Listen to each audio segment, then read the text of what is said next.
Pongan su celular en silencio, revisen. Ah, mire, si ve, me sonó.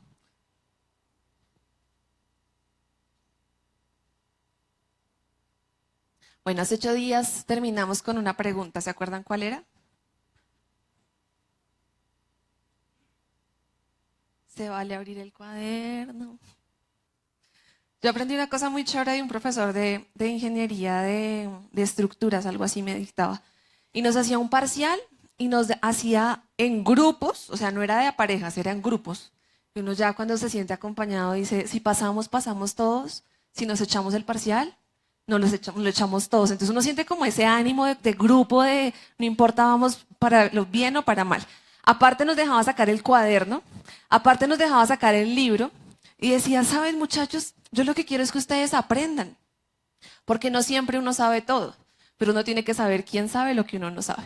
Y nos contaba que en una entrevista de trabajo le habían puesto un examen de ingeniería y tenía que hacer unos cálculos. Y el señor se fue del lugar de la entrevista y cuando volvió le estaba llamando a una persona y le dijo, pero usted ¿por qué está llamando si está en entrevista?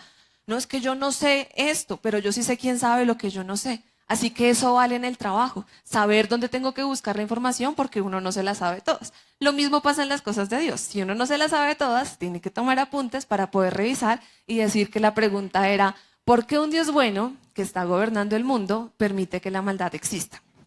¿Se acuerdan que terminamos con eso?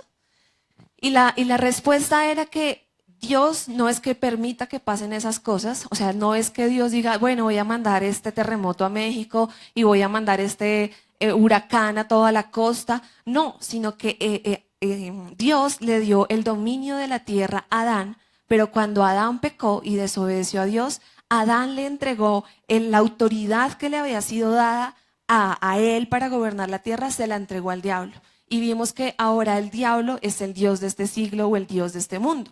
Por eso es que pasan cosas malas. No porque Dios, que es tan bueno, permita y haga las cosas mal, sino porque el diablo es el que está gobernando ahora. Por eso el diablo gobierna a todos los que no creen en Jesús, porque ha cegado los ojos de su entendimiento para que no puedan ver y creer en el Evangelio. Y, y aunque Satanás tiene autoridad y tiene un verdadero dominio sobre este mundo, hay un pero. Siguiente. Pero, ¿qué pasa? Él no tiene dominio y autoridad sobre todo el mundo. ¿Por qué? Porque siguiente, una vez Jesús vino a la tierra y aceptó el sacrificio por todos nosotros, Él nos dio victoria en la cruz del Calvario. Por eso para nosotros es tan importante la cena del Señor, porque la palabra dice que Jesús antes de morir dijo, ustedes tienen que hacer esto en conmemoración mía. O sea, cada vez que ustedes toman el pan y el vino, en la representación del pan y el vino, que fue lo que dijo Jesús, lo que en realidad está pasando es que estamos recordando el sacrificio de Jesús. Y es necesario recordarlo siempre, porque a veces se nos olvida que para que nosotros tuviéramos lo que tenemos ahora, hubo alguien que se tuvo que sacrificar. Dios es un Dios justo. Y Dios no iba, o sea, Dios no es un juez injusto, sino Dios es un juez justo que tuvo que condenar a alguien por el pecado. Y ese alguien fue Jesús. Así que la cruz para nosotros es la victoria. Y el diablo no tiene poder sobre los que hemos decidido aceptar a Cristo como nuestro Señor y Salvador. Entonces la cruz nos dio la victoria sobre 4 cosas. La primera es la enfermedad, la segunda es la muerte, la tercera es la ruina y la cuarta es el diablo. Entonces a veces nos acostumbramos a la enfermedad y hay una enfermedad, acá están los doctores, si me corrigen, que se llama fibromialgia. Y es una enfermedad que le duele todo el cuerpo y no saben cuál es la raíz.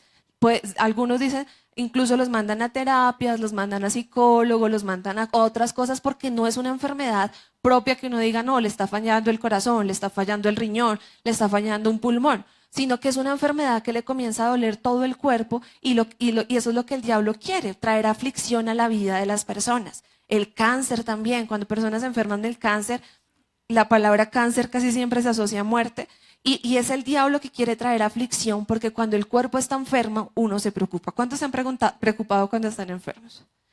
Los hombres más que las mujeres, porque los hombres son más flojos, o sea, ya una gripa es un ataque tremendo de Satanás para ellos. Pero hombres pueden reclamar esta promesa. Primera de Pedro 2:24 dice, quien llevó él mismo nuestros pecados en su cuerpo sobre el madero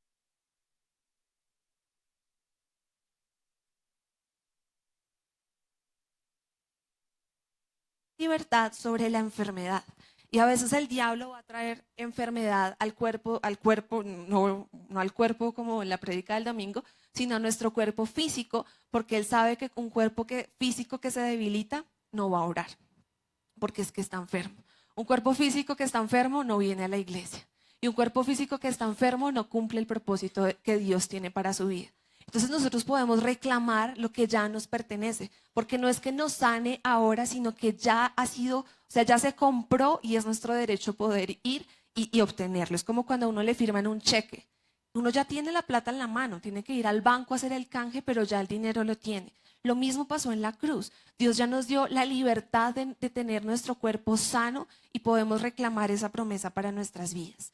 También nos dio victoria sobre la muerte. Hebreos 2:14 dice: así que por cuanto los hijos participaron de carne y sangre, él también participó.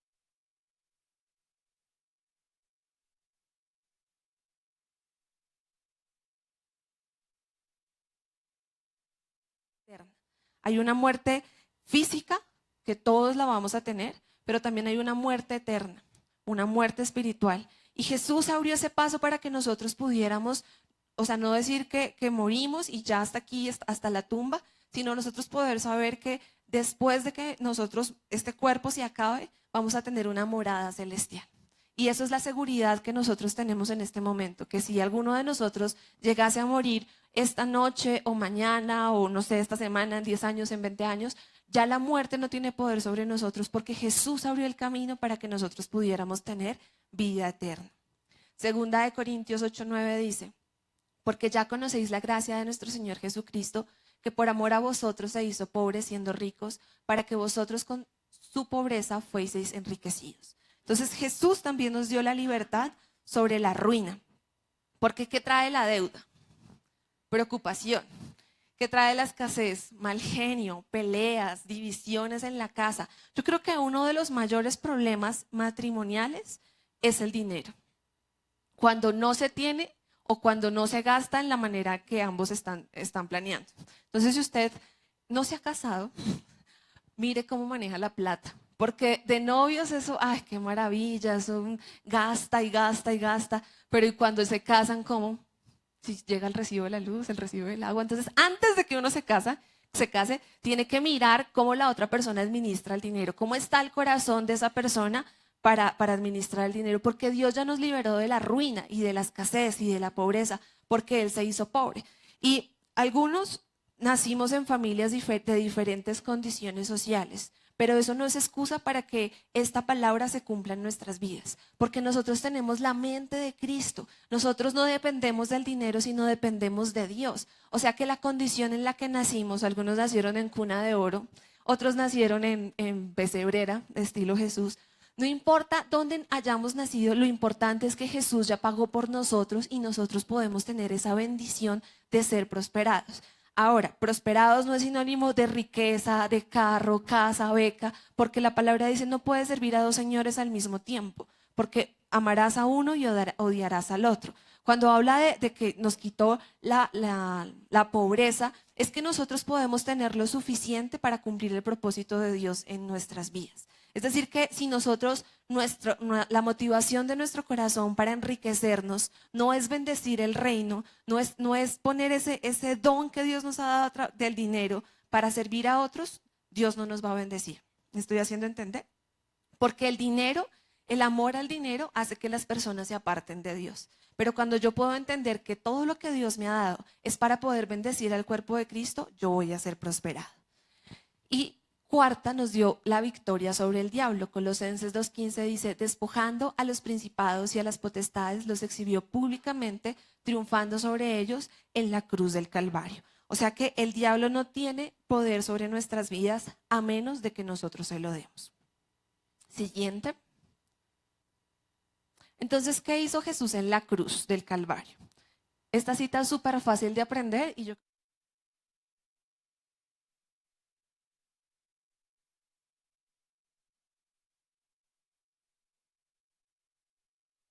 de Dios en él. O sea que lo primero que Jesús hizo en la cruz fue hacerse pecado. O sea, Dios es un Dios justo y tenía que condenar el pecado del mundo. Así que alguien tenía que pagar y el que pagó fue Jesús. Es como que Él se puso por delante de nosotros para poder pagar el precio de nuestro pecado. Él no conoció pecado, él dice que fue tentado, pero que nunca pecó. Así que tenemos un sumo sacerdote que conoce lo que es una debilidad humana, pero él sabe vencer la tentación. Segundo, después de que Jesús murió, ¿a los cuántos días resucitó? ¿Y qué pasó en esos 3 días? ¿Dónde estuvo Jesús? Mientras que Jesús murió y resucitó, pasaron 3 días. Y en estos 3 días, Efesios 4:9 dice que Él bajó al lugar de los muertos. Es decir, que Él bajó donde estaba el diablo, y dice Efesios 4:9, y eso de que subió, ¿qué es? Sino que también había descendido primero a las partes más bajas de la tierra. O sea, en esos 3 días, Jesús hizo 4 cosas que están en la siguiente diapositiva. La primera, rescató a los justos, es decir, a los creyentes del antiguo pacto. ¿Cómo tenemos salvación nosotros?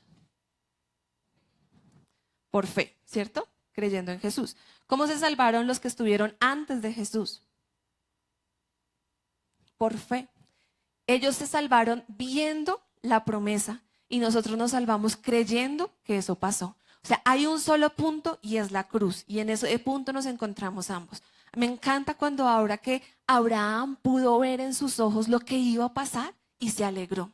Dice que Noé también vio lo que iba a pasar y se alegró. Moisés sabía lo que tenía los ojos puestos en Dios y se alegraba de lo que iba a pasar. Entonces yo me puedo imaginar ellos creyendo, va a venir un Salvador, va a venir el Hijo de Dios. Y ellos se salvaron igual que nosotros porque nuestro Dios es justo. ¿Qué tal que ellos se hubieran salvado por cumplir la ley? Pues sería injusto que ellos se salvaran con los 630 y no sé qué mandamientos que tiene la ley y nosotros solo por fe.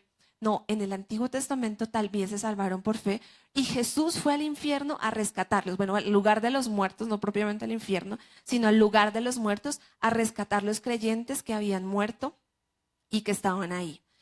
Segundo, fue a recuperar la autoridad usurpada. Bueno, pero es que no están las citas. Si quieres Efesios 4:8, la buscamos, porque no las puse para leerlas. ¿Tienen Biblia? Pueden usarla.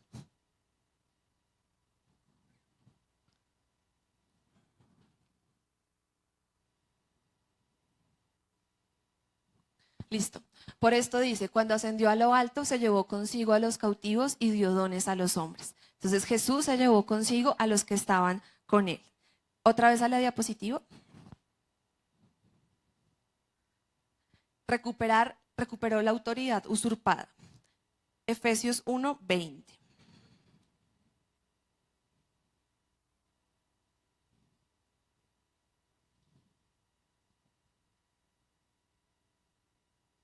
Que levantó a Cristo de los muertos y lo sentó en un lugar de honor a la derecha de Dios en los lugares celestiales. Siguiente.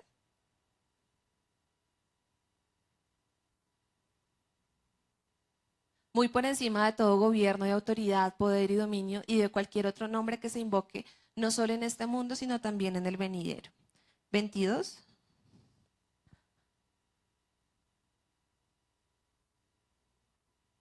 Dios sometió todas las cosas al dominio de Cristo y lo dio como cabeza de todo a la iglesia. Es decir, que otra vez la diapositiva, cuando Jesús bajó al lugar de los muertos, Él recuperó la autoridad que había sido, la autoridad que tenía el diablo. Cargó todos nuestros pecados, 1 Corintios 5, 3, 4, esa no la vamos a leer, pero si quiere que busquemos la de Pedro, porque dice, predicarle a los espíritus encarcelados. Es decir, que hay personas que están todavía en ese lugar de los muertos y Jesús les predicó a ellos para que ellos supieran que estaban ahí porque merecían estar ahí. O sea, antes, imagínense, uno que estuvo en la época de Noé y Noé diciéndoles, por favor, crean, súbanse al arca. Y todos, no, pero ¿qué le pasa si nunca ha llovido? Usted está loco. Y la gente se burlaba y entonces se murieron y dijeron, oh, estamos en el lugar de los muertos, ¿qué es esto? No entendemos qué está pasando. Y llega Jesús, golpea y comienza a predicarles y a decirles, ¿saben? A ustedes les predicaron acerca de mí y no creyeron. Por eso este lugar, aunque no estaba destinado para ustedes, es justo porque ustedes no creyeron cuando se les predicó. A mí me parece increíble eso. Jesús predicándole a la gente que ya había muerto sin conocerlos para decirle, ¿la tienes, Sebas? Ponla, porfis. Para decirles que por qué estaban en ese lugar. Porque Cristo murió por los pecados una vez por todas, el justo por los injustos a fin de llevarlos a ustedes a Dios.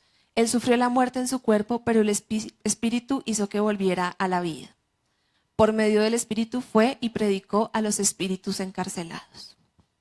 O sea que no hay excusa. Nadie que no esté en el cielo en el último día va a decir, ay, pero yo ¿por qué estoy aquí? No. Cuando lleguen al lugar de los muertos, las personas que no conocieron a Dios van a tener la certeza de que se les predicó y no quisieron creer. A mí eso me asombra y me llena como de temor al mismo tiempo. ¿Se acuerdan de la historia de Lázaro y el rico? El rico sabía y le decía, manda a Lázaro, por favor, que le hable a mi familia, que mi familia crea. Y Jesús le dijo, he mandado a los profetas, he hecho milagros, mandé a mi hijo Jesús y no creen, porque el corazón se les ha endurecido. A mí me parece tremendo que Jesús haya hecho eso. Entonces, eso fue lo que Jesús hizo, esas 4 cosas, a la diapositiva, fue lo que él hizo mientras que se murió y resucitó. Y cuando resucitó, él abrió un camino para que nosotros ahora podamos llegar confiadamente al trono de la gracia. Siguiente. Entonces, ¿contra quién estamos peleando? Efesios 6, 11 al 12 dice, vestíos de toda la armadura de Dios para que podáis estar firmes contra las acechanzas del diablo. Porque no tenemos lucha contra sangre y carne, sino contra principados, contra potestades, contra gobernadores de las tinieblas de este siglo, contra huestes espirituales de maldad en las regiones celestiales. Entonces tenemos que tener claro que estamos peleando contra personas, contra seres espirituales. O sea, son cosas que nosotros no podemos ver con nuestros 5 sentidos, porque hay un reino natural y hay un reino espiritual y los dos son iguales de importantes para nosotros. Entonces, no estamos peleando con alguien que nosotros vemos, pero a veces ese espíritu, los espíritus malignos están oprimiendo o están influenciando a una persona y esa persona me ataca a mí, yo me siento atacado por esa persona. Porque ¿qué hace el diablo? Traer, digamos, un espíritu de división a la familia y uno comienza a pelear en la familia y no se da cuenta que está siendo influenciado tal vez por un demonio que está trayendo división a la familia. Y a veces uno se pone bravo con el esposo o se pone bravo con el del otro carro y no se da cuenta que la cosa es más espiritual de lo que uno está pensando. No recuerdo ahorita si fue Elías que le dijo a su sirviente, ve y mira a ver si ya vienen los que nos van a atacar. ¿Quién? Yes. ¿Eliseo? Eliseo, gracias. Y entonces decía, ve y mira a ver si ya vienen. Y él salía y no sé qué, cuando de repente vio fue un montón de ángeles alrededor de ellos. Porque aunque hay demonios alrededor también, hay ángeles que están peleando por nosotros. Entonces nosotros tenemos que ser claros en que no solamente es lo que nosotros estamos viendo con nuestros ojos, con nuestro tacto, con lo que estamos escuchando, sino que hay un reino espiritual que está siendo movido constantemente, mientras que paralelamente se está moviendo el mundo natural. Y por eso tenemos que tener claro contra quiénes estamos peleando, porque no los estamos viendo.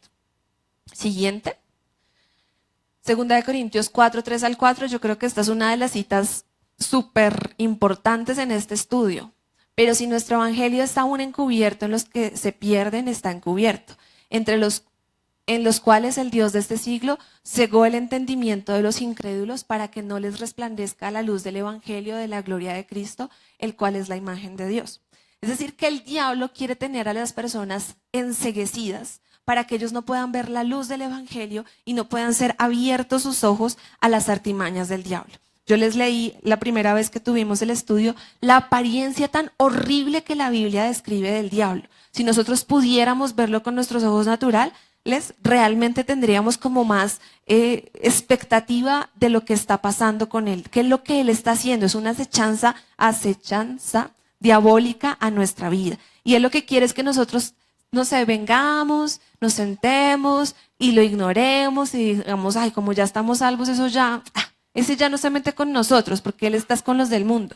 No, el objetivo del diablo es sacar a los que están aquí, porque los otros ya tienen sus ojos enceguecidos y ya están, él es el padre de ellos, pero a nosotros él nos quiere hacer desviar del propósito que nosotros tenemos. Siguiente.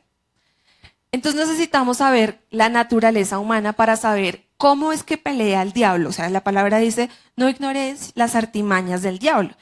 ¿Y cuáles son las artimañas del diablo? Pues primero necesitamos saber a dónde nos va a atacar. Y para poder entenderlo vamos a ver la naturaleza humana. Tan lindo ese bebé, ¿cierto? ¿Cuántos me quieren ver con barriga? Oren porque Juanjo ya está que lo pide, entonces la fe mueve montañas, no mentiras. La naturaleza humana. El hombre es un espíritu. No se desconcentren, tranquilos, yo les aviso. El hombre es un espíritu, o sea, nosotros somos seres espirituales.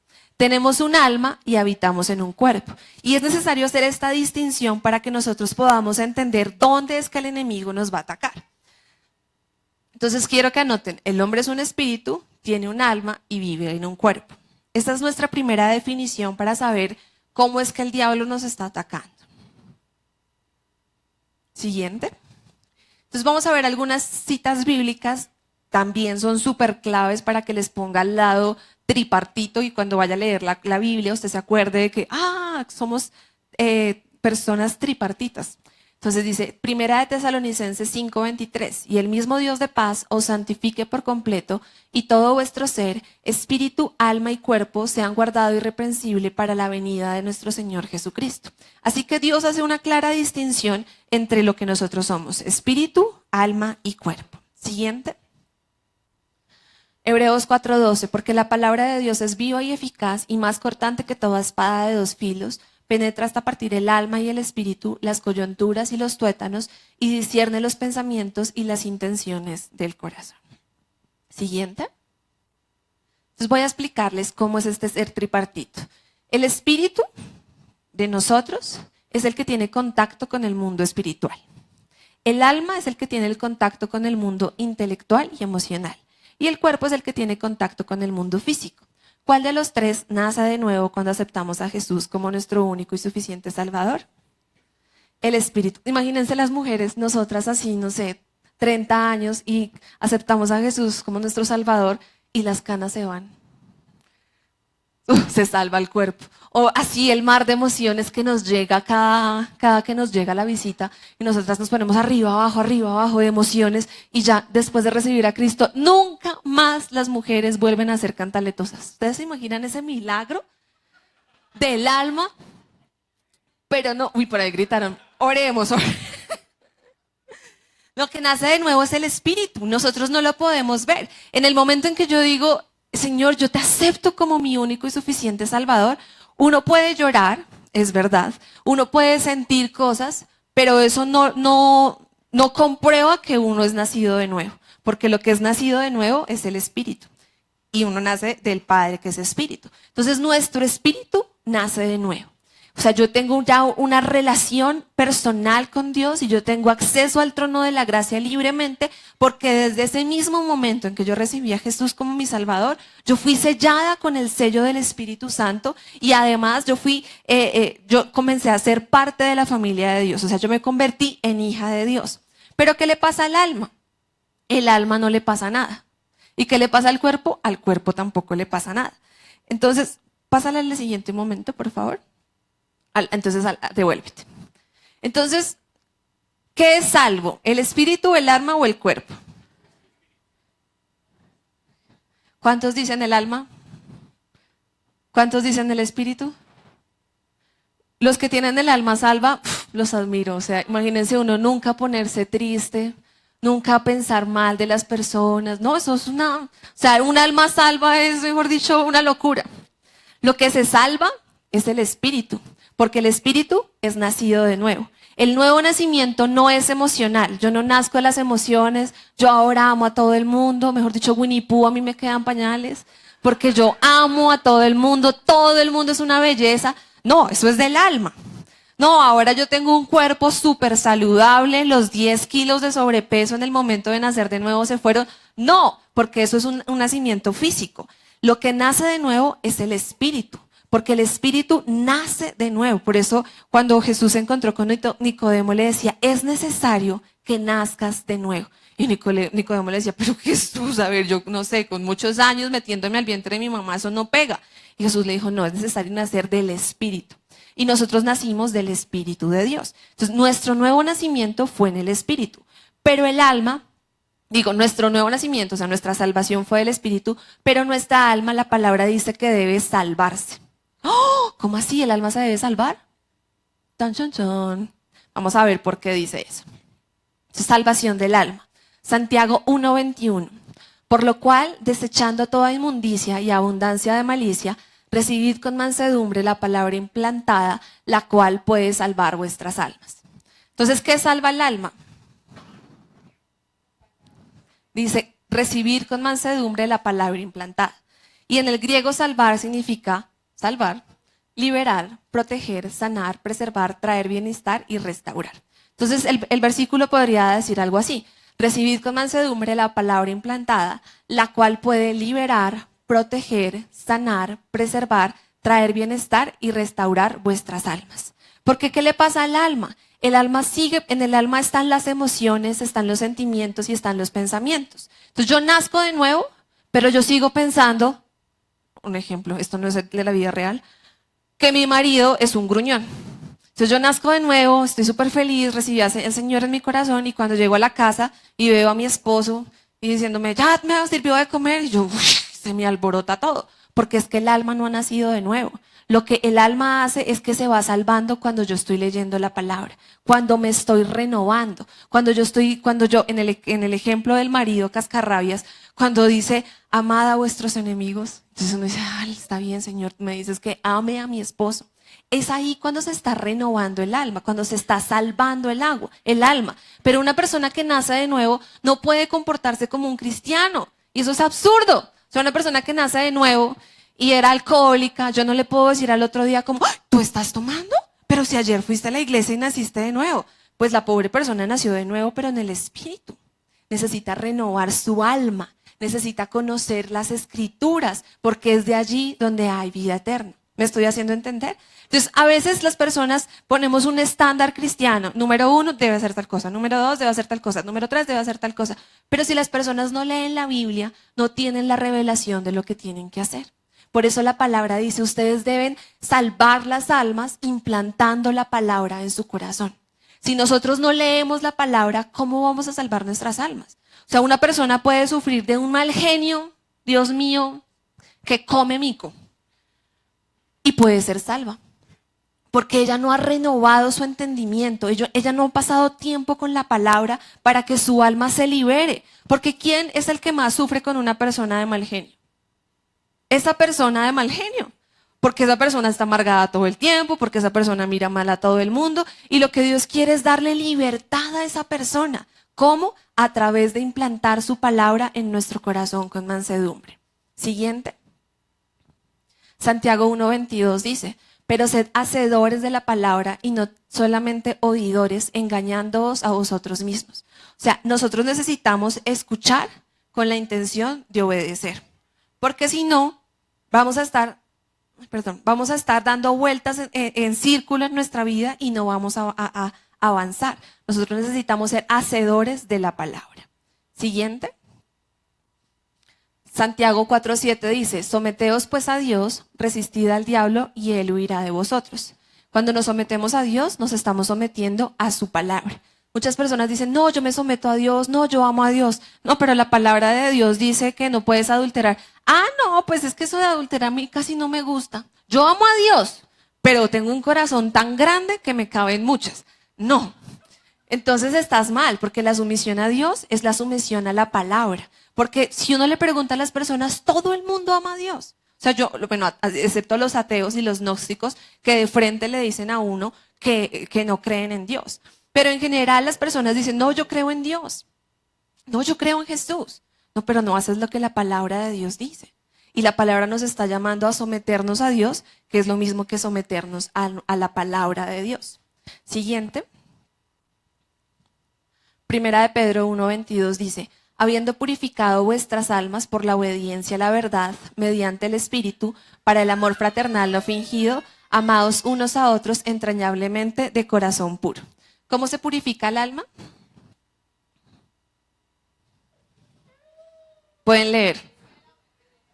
Obediencia a la verdad.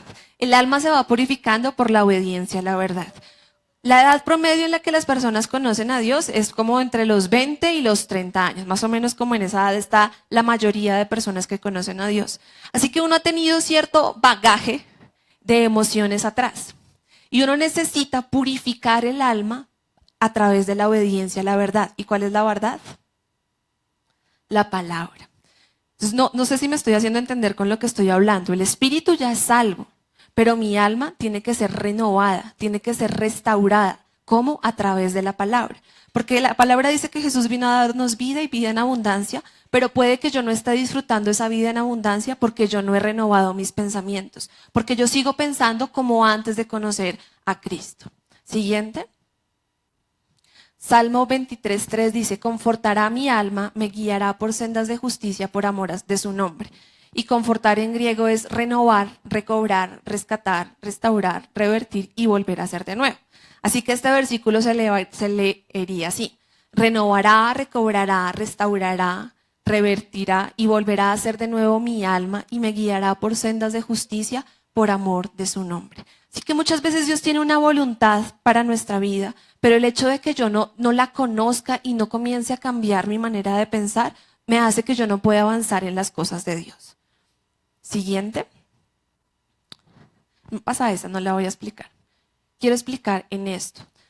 Necesitamos leer la palabra, pero no solamente leerla. Ahora, una pregunta que puede surgir. Entonces, si yo salvé mi espíritu, pero no salvé mi alma, entonces me quedo con un pie en el cielo y uno en el infierno. No. Si usted ya salvó el espíritu, ya salvó el alma, se la lleva ahí como arrastrada con 3 raspando, entra al cielo. Lo que pasa es que no van a disfrutar la vida que tenemos aquí, la vida abundante. Entonces son personas que están todo el tiempo deprimidas, amarradas, pisoteadas, arrastradas, perseguidas por el diablo. Y Dios mío, ¿qué les pasa? Porque no están viviendo la libertad de la palabra de Dios, porque no están leyendo la palabra. Dios mío, me estresa que los cristianos no lean la Biblia. Me parece increíble, o sea, a mí no me cabe en la cabeza que una persona que ama a Dios no lee la palabra. ¿Cómo es posible? Y en las consejerías, Dios mío, comienzan desde el vientre de mi madre. Y yo, uy, Dios mío, nos fuimos muy atrás. ¿No podemos comenzar por ahí a los 15 años? No, desde el vientre de mi madre. Yo, bueno, está bien. Entonces ya, imagínense uno de 60 por ahí, 70 años. Cuando llega ya habla todo lo que tiene que hablar. Le digo, ¿y tú oras? Sí, yo oro por la mañana, por la noche y en cada comida. Y yo, wow. ¿Y lees la palabra? No. ¿Tienes Biblia? No. Y yo, no, es que ahí está todos sus problemas. Cómprese una Biblia. O sea, yo le hago promoción a la librería. ¿Cómo es posible que un cristiano no tenga Biblia? No es posible. O sea, cristiano sin Biblia no pega. Biblias económicas, ¿a cuánto? 8,000, 10,000, no sé. Pero necesitamos conseguir una Biblia porque necesitamos renovar nuestro entendimiento. O sea, no es que si uno no renueva su mente, no se va al cielo, no. La salvación es por fe y no por obras. O sea, no porque usted ore va a ir al cielo, no porque usted lea la Biblia va a saber más. Digo, sí va a saber más. No porque usted lea la Biblia va a ir al cielo más rápido o le van a hacer un cuarto más bonito porque usted lee la Biblia 2 horas y yo una. No es por eso. Es porque necesitamos renovar nuestros pensamientos para poder avanzar en la vida que Dios tiene. Porque tal vez Dios tiene un propósito para nosotros, pero nosotros seguimos pensando como hace 20 años antes de recibir a Dios. Entonces, no, mi familia siempre se endeudó y mi familia es pobre. Y Dios dice, pero es que yo ya le di, o sea, usted ya no tiene por qué estar atado a la pobreza. Usted es prosperado en mí. No, pero es que a mí no me entra. No, porque no estamos renovando la palabra. Entonces, no solamente es leerla, sino es pensarla, hablarla y contemplarla de manera activa. No voy a leer Josué 1:8, pero necesitamos renovar nuestra mente todo el tiempo con la palabra. Ahí en Josué dice, medita la palabra de día y de noche. Lo que les decía hace 8 días, no es solamente leer un devocional, es que yo todo el día estoy pensando, ¿qué fue lo que leí hoy? ¿Qué fue lo que leí hoy? ¿Qué fue lo que leí hoy? ¿Cómo yo lo aplico a mi vida? ¿Cómo yo puedo traer esa enseñanza que dice la Biblia a lo que yo estoy viviendo hoy? Eso es meditar la palabra. Siguiente, y con esto ya termino. Pensar mal abre la puerta al diablo. El diablo no tiene poder en nuestras vidas. Jesús ya lo venció. Pero cuando yo me permito pensar en contra de lo que la palabra dice, yo le estoy abriendo al diablo una puerta para que me atormente. O sea, no me posee, ya lo vamos a ver más adelante, pero sí le estoy abriendo la puerta. Entonces, es posible que hayan cristianos deprimidos. ¡Oh! ¿Cómo así? Sí, porque están pensando mal, porque están pensando... Hay un salmo que me gusta, que es que uno rumea una idea y entre más rumea, más argumentos se crea. Entonces, no sé, pasó alguien con algo con alguien y eso le causa tristeza y uno no se da cuenta y todo el día está pensando en eso. Y mientras más piensa, más triste se pone. Y no sé si le pasa a todos, pero uno le va echando leña en su cabeza, como, y si hubiera pasado esto, y si yo hubiera dicho esto, y mejor si hubiera... Entonces ya uno arma la película y cuando se ve a la otra persona ya no lo quiere ver en pintura porque se lo quiere es comer. ¿Por qué? Porque todo el tiempo estuvo pensando mal y ahí el diablo está sembrando un dardo. Pensar mal es no perdonar el pasado, pensar en el pasado o no perdonar. Personas que están atadas a que su marido las dejó hace 30 años y todavía están llorando. Es que me traicionó, es que me puso los cachos, es que me abandonó. Supéralo. Fue hace 30 años y Dios ya te va a dar una vida y vida en abundancia. Pero el pensar en el pasado solamente nos hace abrirle la puerta al diablo. O pensar en el fracaso o errores del pasado. Efesios 4:27 dice, no den lugar al diablo. ¿Cómo le damos lugar? Pensando mal y no leyendo la palabra. Entonces pensamos mal en vez de pensar lo que la palabra de Dios está diciendo. Pueden ponerse de pie, vamos a orar.